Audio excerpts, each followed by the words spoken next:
प्रभु ऐसा आकर्षण देने लगते हैं भक्त के हृदय में कि फिर वो जी नहीं सकता। कुछ दूरी है जिसमें विषयों का आकर्षण रहता है, प्रभु का आकर्षण समझ में नहीं आता। ध्यान रखना, कुछ यात्रा ऐसी है और ये यात्रा काटने के लिए केवल एक उपाय है, दिव्य अनुभूतियां प्रारंभ हो जाती हैं जिन पर तुम विश्वास ही नहीं कर सकते। ऐसे तो बहुत से अनुभव होते थे, पर वो जो एक अनुभव हमें शेनपुर में हुआ, बड़ा दिव्य अनुभव। 4 घंटे में फणधारी सर्प के द्वारा काटे हुए शरीर पे विष की श्यामता छा गई थी, सूजन आ गई थी। 4 घंटे में स्वस्थ कर दिया, ये हमने खुद देखा है।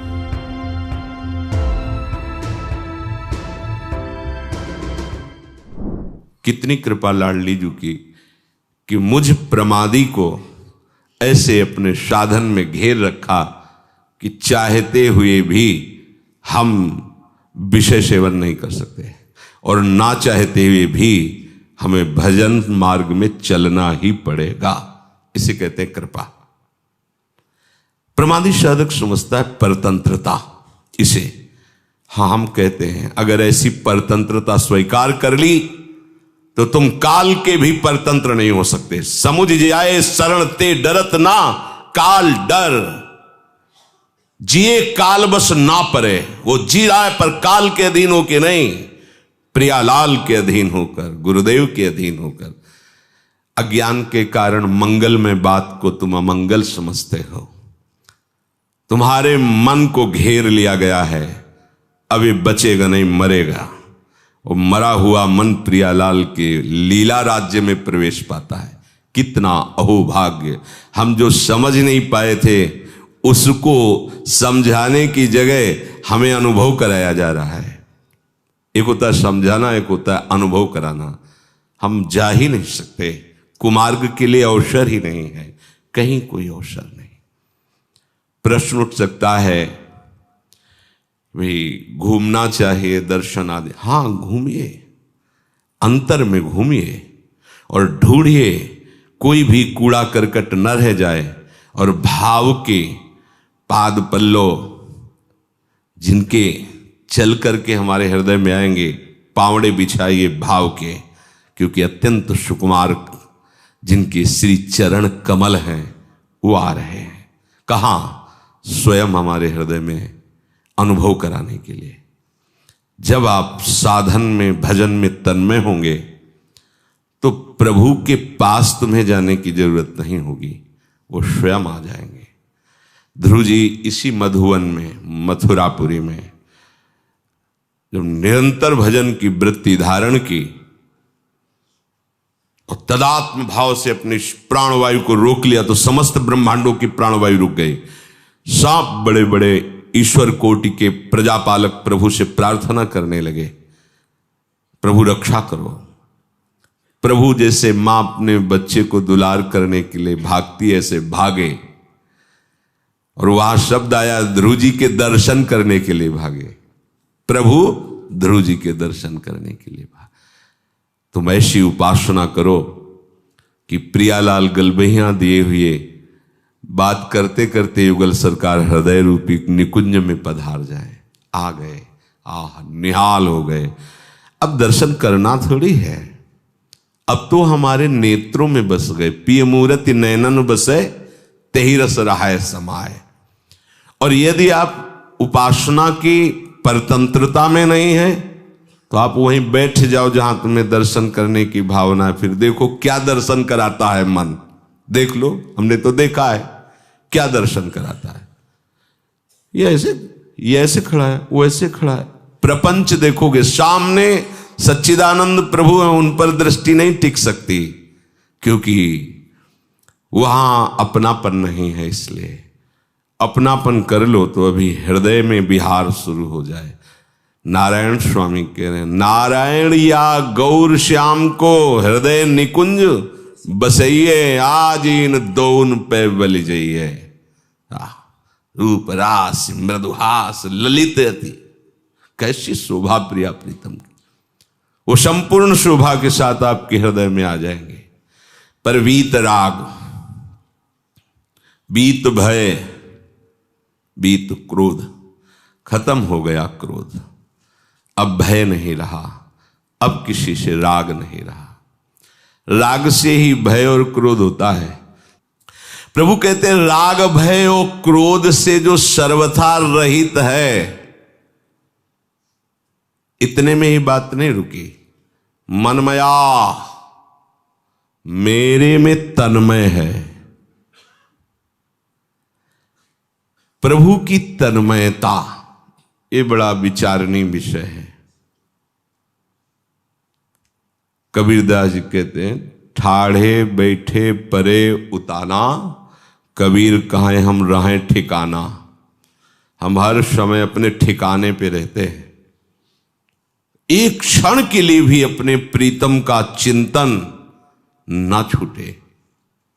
ये मनमया, उसको सहज शब्द में तन्मया। जब तक प्रभु में आप तन्मय नहीं होंगे तब तक आप प्रभु का परिचय नहीं जान सकते। तो प्रभु की तन्मयता में यही बाधा पहुंचाते हैं जो पहले वर्णन किए गए, राग, भय और क्रोध। ये हर समय हमें शरीर संसार का चिंतन कराते हैं। देखो, अंदर झांक के देखो, या तो किसी व्यक्ति का रागात्मक चिंतन हो रहा होगा या द्वेषात्मक चिंतन हो रहा होगा या भयावह किसी वस्तु का, किसी घटना का, दो में ही विचरण करता रहता मन, राग में या द्वेष में। और उपासक का मन द्वंद्व में नहीं रहता, वो द्वंद्वातीत होता है, द्वंद्व विमुक्ता, वो प्रभु में रहता है। तो प्रभु से विमुख होने पर नाशवान शरीर में, नाशवान पदार्थों में, पद प्रतिष्ठा में राग हो जाने के कारण ये भय सताता है। इतने लोग सम्मान करते हैं, कहीं अपमान ना हो जाए। देखो, भय घुस गया अंदर, ऐसा कहीं ऐसा ना हो जाए, कहीं ऐसा ना हो जाए। बस वो जहां जिसने राग कर लिया, बस वही, इस व्यक्ति से हमें बड़ा सुख मिलता है लौकिक, कहीं ये हमसे दूर हो गया तो, ये वस्तु में बड़ी प्रिय लगती है, कहीं ये ना मिले तो, नाना प्रकार की चिंतन वृत्ति में फंसा रहता है। अंतर से देखो, अंतर से धन में राग है, अगर धन ना रहा तो आगे कैसे खर्चा चलेगा, कुछ तो उपाय करना चाहिए। ये भगवत विमुक्ता बढ़ती चली जाती है। राग से वस्तु में कैसे हम पहचान करें कि हमारा राग हो गया है? उस वस्तु की, उस व्यक्ति की, उस पद प्रतिष्ठा की बार बार हमें स्मृति आवे, या द्वेष, उस वस्तु, व्यक्ति, स्थान की प्रतिकूलता जनित जलन सहित चिंतन हो, जान लेना ये द्वेष का चिंतन है। राग और द्वेष वहीं होता है जहां आपने ममता स्थापित कर रखी है। जहां ममता स्थापित कर रखी है तो अनुकूलता में कामना बनेगी उसकी समीपता की, और प्रतिकूलता में कामना बनेगी उसकी दूरी की, पर कामना दोनों में बनेगी। और अगर हमारी अनुकूलता बढ़ती चली गई तो लोभ बढ़ता चला जाएगा, प्रतिकूलता बढ़ती चली गई तो क्रोध बढ़ता चला जाएगा, दोनों में पतन हो जाता है। मेरा अनिष्ट ना हो जाए, ये भय सदैव बना रहता है। प्रभु कह रहे हैं, राग, भय, क्रोध का त्यागी और मेरे में तन्मय। देखो, तन्मयता का क्या स्वरूप है? अपने प्राण प्यारे की चितवन, उनकी चाल, उनकी मुस्कान, उनकी रस भरी बोलन, उनका नाम, उनकी चेष्टाएं, इसी में डूबना। गोपीजन इसी में डूबी रहती थी। गति, स्मित, प्रेक्षण, भाषणादेश, क्या हुआ इस डूबने का फल? वो कृष्णमय हो गई। असावहम तित्य बलास तदात्मिका तदात्मिका तन्मया। वो भूल गई कि मैं अमुक नामधारी हूं। कृष्णोहम, मैं श्री कृष्ण हूं। ये देखो, कृष्णमय होकर कृष्ण की अद्भुत रूप माधुरी, लीला माधुरी का पान करते हैं। प्राण भय कान में, कान भय प्राण में, ही में न जान परे कान है कि प्राण है। वो प्रभु की लीलाओं का गायन, लीलाओं का श्रवण, लीलाओं का चिंतन, नाम का कीर्तन, नाम का चिंतन करती हुई ऐसी तदात्मिका हुई कि वो यही कहने लगे कि मैं श्री कृष्ण हूं। ये स्थिति, इसी के प्रवाह में वो लीला में डूबती है। चिदानंद में लीला इसी के बाद प्रकट होती। किशोरी महात्मानम किम हि सुकुमारी नुकले। प्रभु इसी में डुबोने के लिए तो अवतार लेते हैं। अगर वो अवतार न लेते तो हम क्या लीला गाते, क्या लीला श्रवण करते, फिर हमारे महामोह का नाश कैसे होता। ये लीला गायन, लीला श्रवण ही हमारे महामोह का नाश करता है। प्रभु के अवतार का एक ही प्रयोजन है, अपने भक्तों को सुख देना।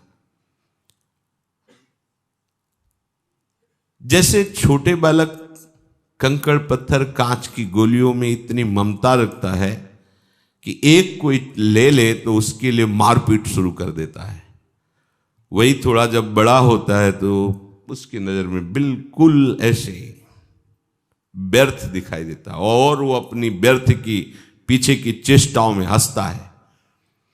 ऐसे उपासक को जब प्रभु की लीला गायन श्रवण में रुचि होने लगती है और प्रभु अपने लगने लगते हैं, तो अपनी ही जीवन भर की चेष्टाएं जब कभी स्फुरित होती तो हंसी आती है। क्या दुर्दशा थी हमारी। जैसे वो एक छोटी सी कंकड़ या गोली के लिए एक दूसरे को मारता है, पीटता है बालक, ऐसे ही हमारी अज्ञान की कैसी धरा थी कि हम छोटी छोटी बातों में कहां फिसलते थे, कहां गिरते थे। ये हरि की लीला गायन, लीला श्रवण, लीला चिंतन से वो हरि स्वरूप हो जाता है, प्रभुमय हो जाता है, मनमया।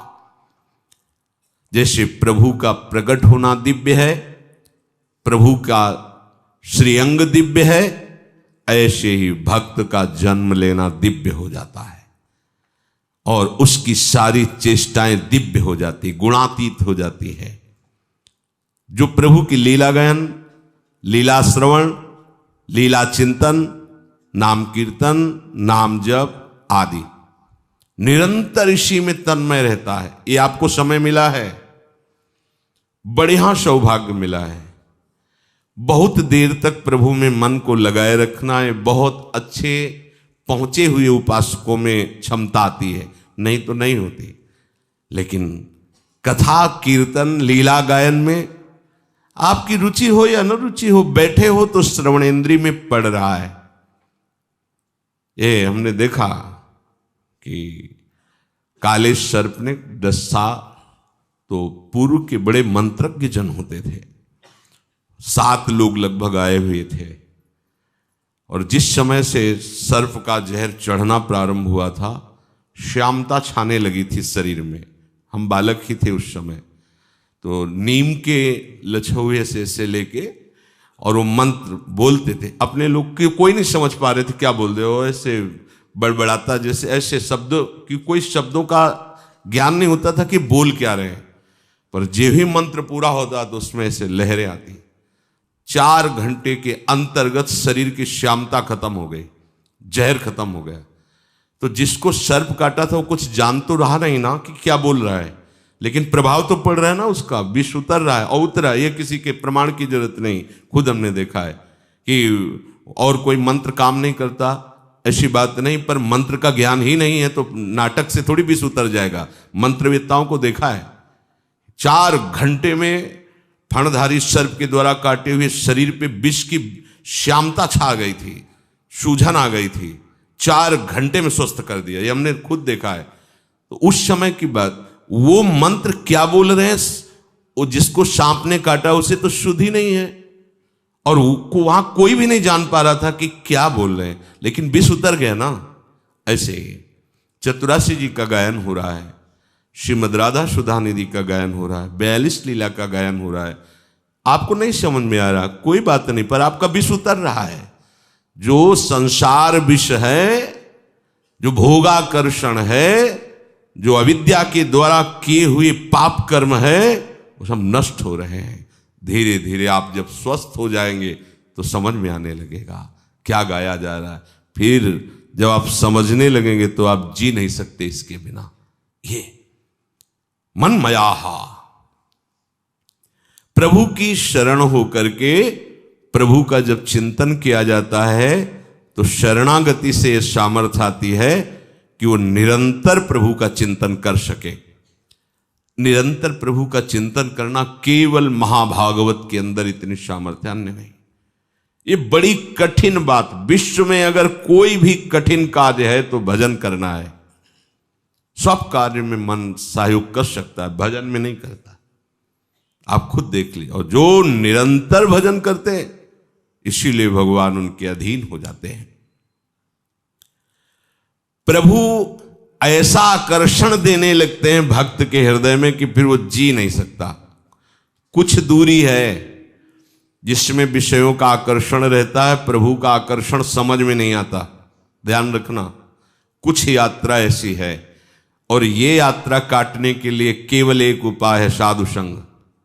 अगर साधु संग नहीं तो इस यात्रा में आप कदम आगे नहीं बढ़ा सकते, भाग जाएंगे। ये यात्रा जहां प्रभु का आकर्षण अभी अनुभव में नहीं आया और संसार का आकर्षण हो रहा है और हमको निरंतर भजन मार्ग में चलना है, ये बहुत कठिन यात्रा है। जो इसको पार कर जाते हैं उसके आगे फिर कठिन नहीं होता। ऐसी मधुर मधुर झांकी, ऐसे दिव्य अनुभव, ऐसा आनंद, उसे समझाना नहीं कि भजन सार वस्तु है, भजन करना, वो भी जी नहीं सकता। उसका रोम रोम रग रग प्रभुमय हो जाता है। पर वहां तक पहुंचने के लिए जो अत्यंत आवश्यक विषय है वो साधु समागम, सत्संग एक बहुत बड़ा अमृत है जो बड़े भाग्यशालियों को पीने को मिलता है। यही सत्संग हमें नवीन उत्साह पैदा करता है। भगवदानंद का अनुभव नहीं हो रहा, विषय आकर्षण बहुत जोर का है, आग लगी हुई है।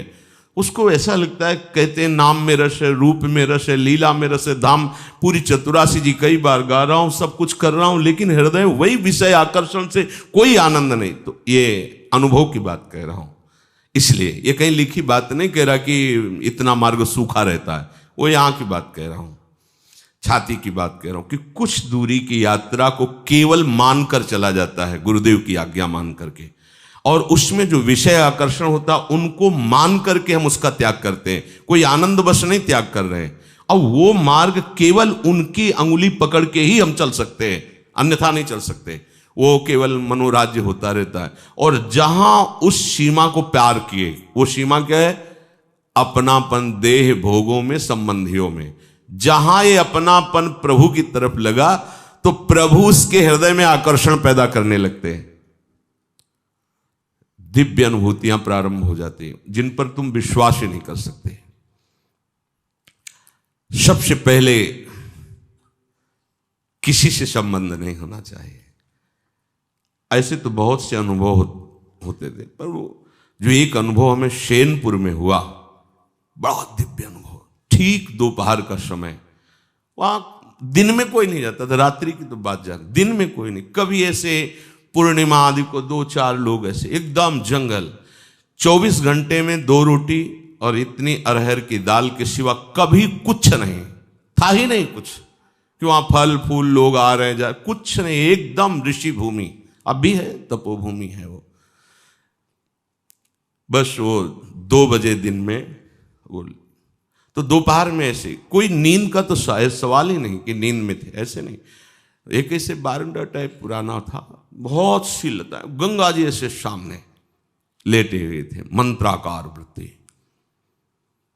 ऐसी एक दिव्य सुगंध आई जो आज तक हमने कहीं वो सुगंध बाह्य में नहीं देखी। ऐसा लगा कहां से, मतलब सौरभ का जैसे कोई प्रवाह आ रहा हो, और जैसे जैसे सुगंध वो घ्राणेंद्रिय से अंदर आ जाती है, जैसे नशा चढ़ रहा हो। थोड़ी देर में जड़ता शरीर में आ गई, हिल नहीं सकते, एकदम जड़ शरीर, एकदम आंख खुली हुई है, पूरी चेतना है, ऐसे भी नहीं कर सकते, बिल्कुल सीधे लेटे हुए। और ऐसे लेटे लेटे गंगा जी के दर्शन हो रहे थे। एकदम आधा शरीर ऊपर कैसे, जैसे किसी ने उठा के बैठा, और देखा गंगा की धारा से एक श्वेत वस्त्रधारी, दिन है, खुली आंख है, कोई स्वप्न नहीं, कोई तंद्रा नहीं, श्वेत वस्त्र धारण के, श्वेत जटाएं ऐसी, और वो ऐसे चले आ रहे हैं। देख रहे, आए और गोद में से सर रखा, ऐसे ऐसे कर रहे, मस्तक को इतनी हम का इन्हीं के अंग से शौरावा, और कुछ बोले थे वो जीवन का पहला दिव्य प्रगट में, ऐसे तो स्वप्न में ऐसे, प्रगट में ऐसे ऐसे